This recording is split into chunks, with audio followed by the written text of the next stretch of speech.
بسم الله الرحمن الرحيم السلام عليكم ورحمة الله وبركاته প্ৰিয় দৰ্শক মণ্ডলী জুমাৰ নামাজৰ উপলক্ষে পবিত্ৰ জুমাৰ দিনাখনৰ ফজিলত আৰু গুৰুত্ব হযৰত সালমান ফাৰসী ৰাদিয়াল্লাহু তাআলা আনহুৰ পৰা বৰ্ণিত তেওঁ কৈছে নবী কৰিম সাল্লাল্লাহু আলাইহি ওয়াসাল্লামে ইৰশাদ কৰিছে যিজন ব্যক্তিয়ে পবিত্ৰ জুমাৰ দিনাখন গোসল কৰি পবিত্ৰ হৈ সুগন্ধি লগাই নামাজ পঢ়িবলৈ আহে আৰু নামাজ পঢ়ি আহি যতে জায়গা পায় তাতে বহি নীৰৱে যথাসম্ভৱ নীৰৱে থাকি মনোযোগ সহকাৰে ইমাম সাহেবৰ খুতবা শুনে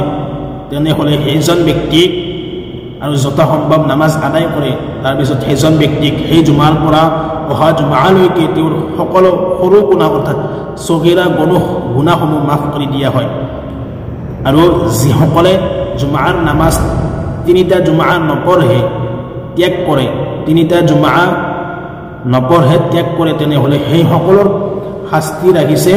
আৰু সেই সকল ব্যক্তি অন্তৰত মোহৰ লগাই দিয়ে আৰু তেওঁলোকক মুনাফিকৰ অন্তৰত পৰিণত কৰি দিয়ে অৰ্থাৎ মুনাফিকৰ আলামত পয়দা কৰি দিয়ে সেইকাৰণে আমি সকলোৱে যাতে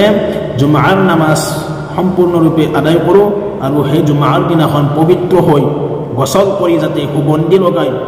অতি সোনকালে আহি মছজিদৰ যতে জায়গা পাওঁ তাতে বহি মনোযোগ সহকাৰে খুতবা শুনিম আৰু যথাসম্ভৱ নামাজ আদায় কৰিম আৰু সেইজন ব্যক্তিৰ বাবে সেই জুমাৰ পৰা অহা জুমালৈকে যিমানবোৰ সৰু সৰু গুনাহ আছে অৰ্থাৎ সগীৰা গুনাহ সকলো গুনাহ মাফ কৰি দিয়ে আল্লাহে আৰু যদি কোনোবাই নপঢ়ে তেনেহলে তিনিটা জুমা যিসকলে নপঢ়ে তেওঁলোকৰ অন্তৰত মোহৰ লগাই দিয়ে আৰু তেওঁলোকৰ অন্তৰ মুনাফিকৰ অন্তৰত পৰিণত কৰি দিয়ে অৰ্থাৎ মুনাফিকৰ আলামত আহি যায় সেইজন ব্যক্তিৰ কাৰণে আমি সকলোৱে ইনশাআল্লাহ পবিত্ৰ জুমা নামাজ পঢ়িবলৈ চেষ্টা কৰিম যতে নাথাকো কিয় আমি যতে যাওঁ গোসল কৰি যাম আৰু যতে মছজিদ পাওঁ তাতে ইনশাআল্লাহ জুমাৰ নামাজ পঢ়িবলৈ চেষ্টা কৰিম ইনশাআল্লাহ